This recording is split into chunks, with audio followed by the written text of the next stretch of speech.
ہونا ہوگا اور پھر روحانی طور پہ بھی تیار ہونا پڑے گا کہ آج کے اس دور میں ہر ایک مسلم نوجوان سے میں مخاطب ہوں، ہر ایک مسلم نوجوان میری باتوں کا مخاطب ہے۔ میں ان سے کہتا ہوں کہ آپ صبح سویرے فجر کی نماز کے بعد آپ رننگ کیجئے، آپ دوڑیے، آپ بھاگیے، آپ جسمانی طور پہ خود کو مضبوط کیجئے، آپ خود کو پاورفل بنائیے، آپ خود کو طاقتور بنائیے، بزدلی کو چھوڑیے اور تغافل کو چھوڑیے، سستی کو چھوڑیے اور بستروں کو چھوڑیے، فجر کی نماز پڑھیے۔ جب مؤذن حی علی الصلاۃ حی علی الفلاح کی ندا لگائے، آواز لگائے، آپ مسجد کی طرف آئیے اور اس کے بعد فجر کی نماز کے بعد اس حدیث پہ عمل کیا جائے گا، اس جملے پہ عمل کیا جائے گا کہ ہر کوئی طاقتور بننے کی کوشش کرے گا، ہر کوئی دوڑے گا، ہر کوئی بھاگے گا، ہر کوئی رننگ لگائے گا۔ اس میں صوفیت کا لبادہ مت توڑ لیجئے گا، مولویت یا عالمیت کا لیول مت چسپا لیجئے گا، بلکہ تمام صوفیت کے لبادے کو ہٹا دیجئے گا اور صوفیت کے مقام سے اٹھ کے آپ کو کام کرنا ہے۔ آپ صوفیت کے لبادے کو چاک کیجئے گا اور ایک تواضع انکساری سے بھی اٹھ کے ایک ضرورت کے تحت آپ دوڑ لگائیے گا، چکر لگائیے گا۔ میں اس لیے نہیں کہتا کہ آپ کو جنگ کے لیے آمادہ کر رہا ہوں، اس لیے نہیں، میں آپ کو ظالم بنانے کے لیے نہیں طاقتور بنانا چاہتا، میں آپ کو کسی مظلوم کی مدد کرنے کے لیے طاقتور بنانا چاہتا ہوں، میں آپ کو ظالموں کے ہاتھوں کو روکنے کے لیے طاقتور بنانا چاہتا ہوں۔ میں چاہتا ہوں کہ آپ ایکسرسائز کریں، آپ طاقت و قوت کو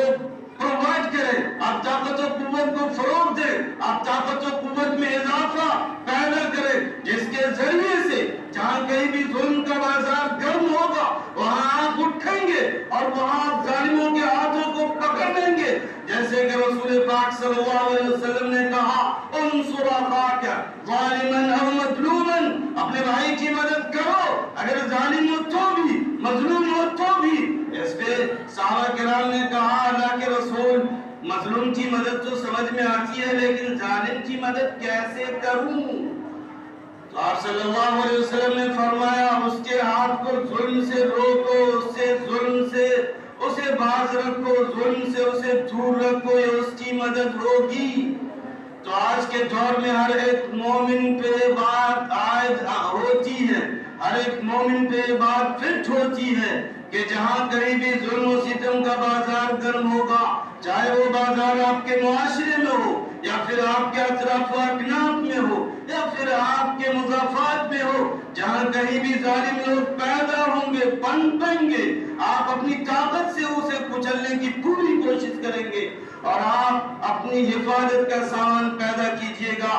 یقیناً جو کچھ میں کہہ رہا ہوں یہ میں اپنی طرف سے نہیں کہہ رہا ہوں، میں کوئی پٹ نہیں رہا ہوں، میں کوئی لطیفہ بیان نہیں کر رہا ہوں، بلکہ صحابہ کرام کی زندگی کو بیان کر رہا ہوں کہ صحابہ کرام صبح کو دوڑتے تھے، ان کا دوڑنے کا مقابلہ ہوتا تھا اور بالکل بھاگنے کی پوری کوشش کرتے تھے اور جسم کو بالکل فٹ رکھنے کی کوشش کرتے تھے، جسم کے نشیب و فراز کو بالکل صحیح اور اس کے ساتھ اور بناوٹ کو بالکل برابر میں رکھنے کی پوری کوشش کرتے تھے۔ صحابہ کرام اس وقت کبڈی کا مقابلہ کیا کرتے تھے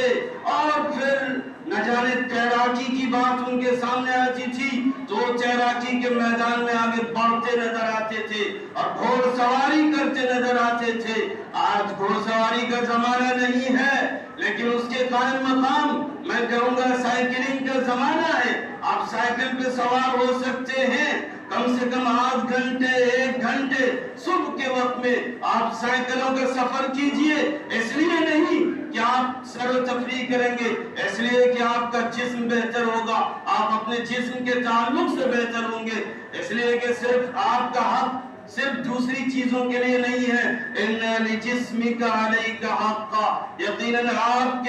آپ کا جسم کا آپ کے اوپر حق ہے کہ آپ اسے سنبھالیے، اسے بہتر بنائیے، اسے طاقتور بنائیے، اسے قوی بنائیے، اسے اسٹرینتھ پرووائڈ کیجئے، اسے پاورفل بنائیے، یہ چیز ہونی چاہیے۔